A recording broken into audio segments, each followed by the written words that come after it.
or Logos, the art of the Muses and time. The not-so-silent structure of sound, part 1. In principio, in the beginning was the Word, and the Word was with God, and the Word was God. The Gospel of John, first verse. In principio. In archi, in o logos, και ο λόγος in προς τον Θεόν, και Θεός in ο λόγος, κατά Ιωάννη 1. In the beginning, was there a word or a sound?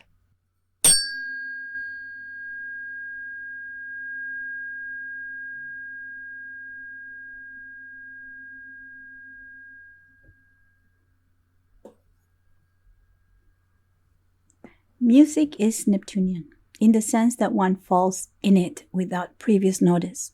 One moment one is one, an independent entity, and the next one is embedded within musical vibrations. Lured by the seduction that it promises, whether one is soothing or nursing a wound, or one is celebrating by stomping in the frequencies that beat the density of one's body with the ground.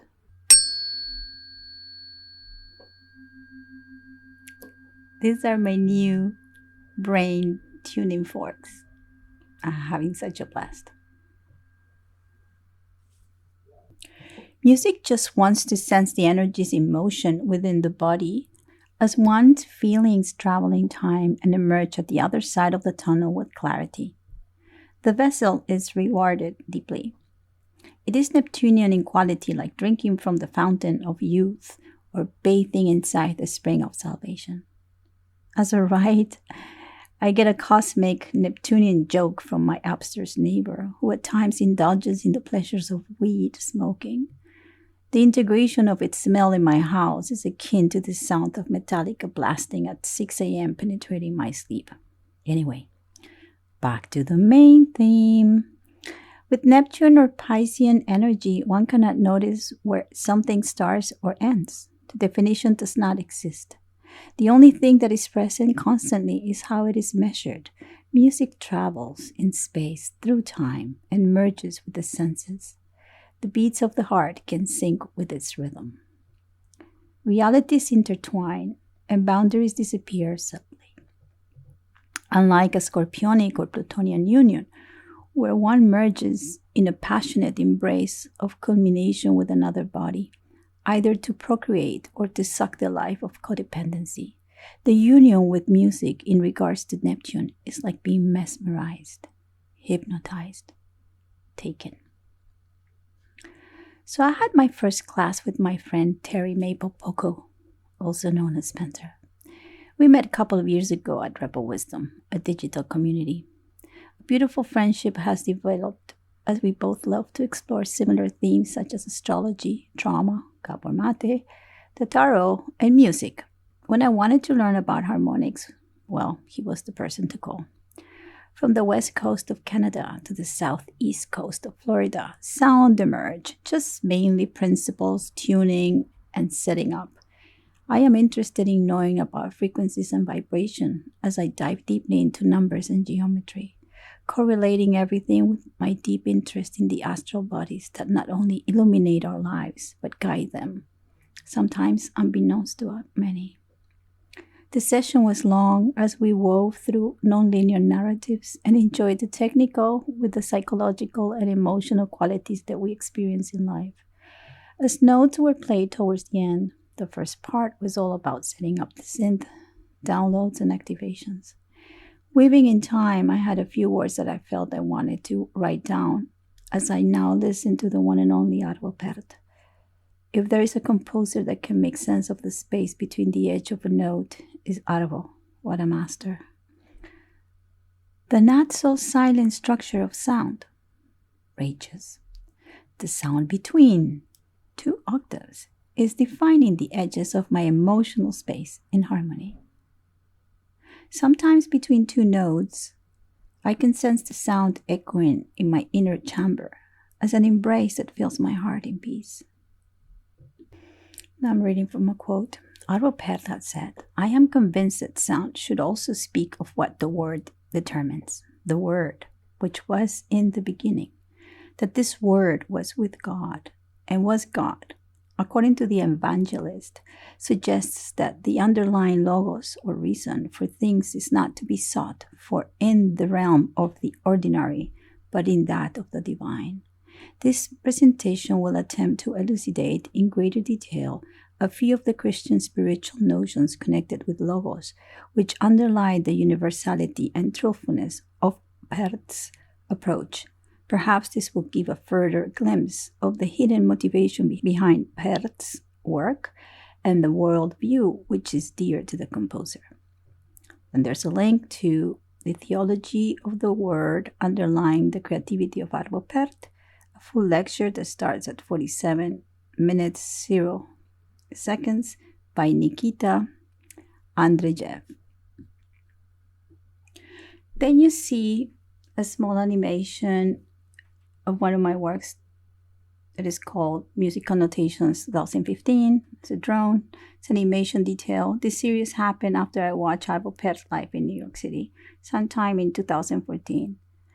These are an ode to my dad, who was a music lover and taught me to listen to music while having my eyes closed when I was little and seeing images behind my eyelids. Thus, I created my own musical notations. Another quote. Arvo Pärt turned to monophonic chant and simple two-part counterpoint, the historical and fundamental origins of classical music. Pärt refined a new style and technique he calls tintinnabuli, referring to the bell-like tones of the notes in a simple triad, a basic three-note chord. Continuation. Music, distilled down to vibrational material, is silent. It offers no narrative or figurative message. It is energy and medium, haptic and resonant perception. In Pärt's work, this kind of silence compels us to listen to acoustic phenomena per se, to the resonant frequencies of spaces, the timbral shimmer of voices, or the inharmonicity of a piano, not for what they mean or index, but for what they are, as phenomenal objects, the way a piano technician might listen to an instrument. Silence is one of the master tropes in conversations about Pärt.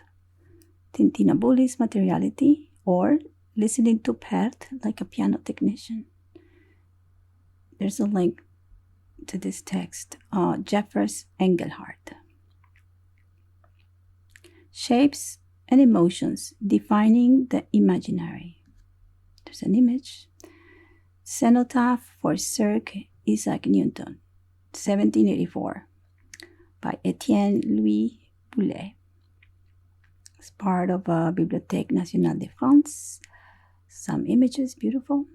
These images mesmerize me. The poetics of the structure and how the night and day duality is balanced by centering the attention inside-outside of the sphere, a cenotaph, and the time in between and beyond two breaths. These designs were done around the time Uranus was discovered in Gemini and Pluto had just entered Aquarius. In 6 years, we will have a similar configuration of the same planets in the same signs, with Chiron also being in Taurus, as it was back then.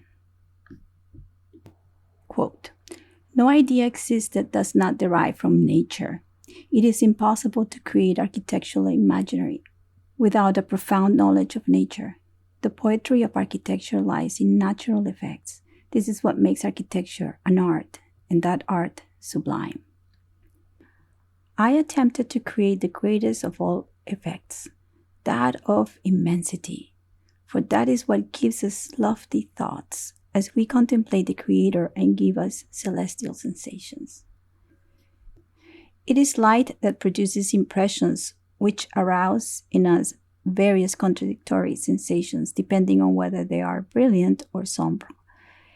If I could manage to diffuse in my temple magnificent light effects, I will fill the onlooker with joy. But if, on the contrary, my temple had only sombre effects, I will fill him with sadness. If I could avoid direct light and arrange for its presence without the onlooker being aware of its source, The ensuing effect of mysterious daylight will produce inconceivable impression and, in a sense, a truly enchanting magic quality. Etienne Louis Poulet, 1728-99. He was a visionary architect, to say the least. Winter, spring 2023. A glance on the journey. By the beginning of the summer, the way we perceive this reality will be at another level. Saturn enters Pisces on March 7, 2023, and it will stay there until May 24th, 2025. It's going to go through the gates 55-25 all around the solar plexus. It will conjunct Neptune towards the end of the cycle before they meet at 0 degrees of Aries. That would happen way at the end. Spiritual accountability. Every person must do their work without exceptions. Endings, dissolutions of corrupted structures. Mourn, forgive, and let go.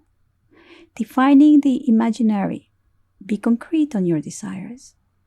Abundance defines form, intention, imagination with feeling, and manifestation in that order. If not grounded, one can be absorbed by a wave of victimizations. Poor me, boo. Abundance, loyalty, inquiry, grace, compassion, and universal love. This is the tour around the solar plexus. Pluto enters briefly in Aquarius on March 23rd, 2023. It is going to go back to Capricorn on June 11th, 2023 at gate 60, line 4. Confronting collective trauma. A potential for liberation and individuation. Detachment and disassociation from the body if the state of being is not in alignment. The shadow of Aquarius, if there is still no individual responsibility, the resonance and pulsation of being between disempowered groups would be very damaging to the soul. The resourcefulness to either move within limitations and still maximize the potential, or these are brought into question without knowing their value, which leads to depression.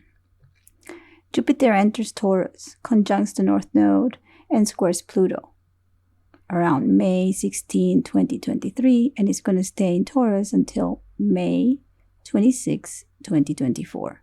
It's going to go through the gates 3, 27, 24, 2, 23, and 8.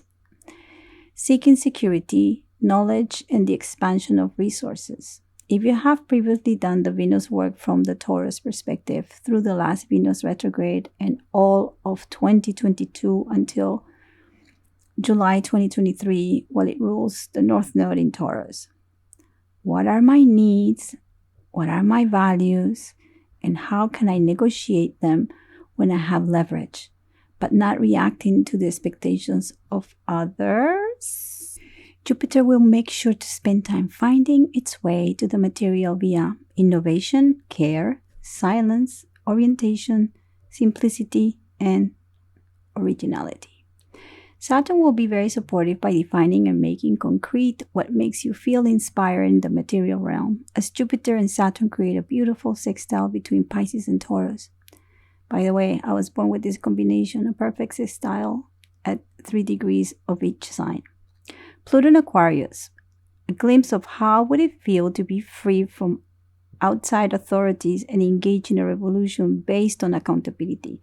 Starting on how we are not responding wisely to our relationship to finances, to our resources, and to what makes us worthy. Are you still trusting people, governments who run Ponzi schemes and want to reinforce their authority with digital banking money, also known as CBDCs?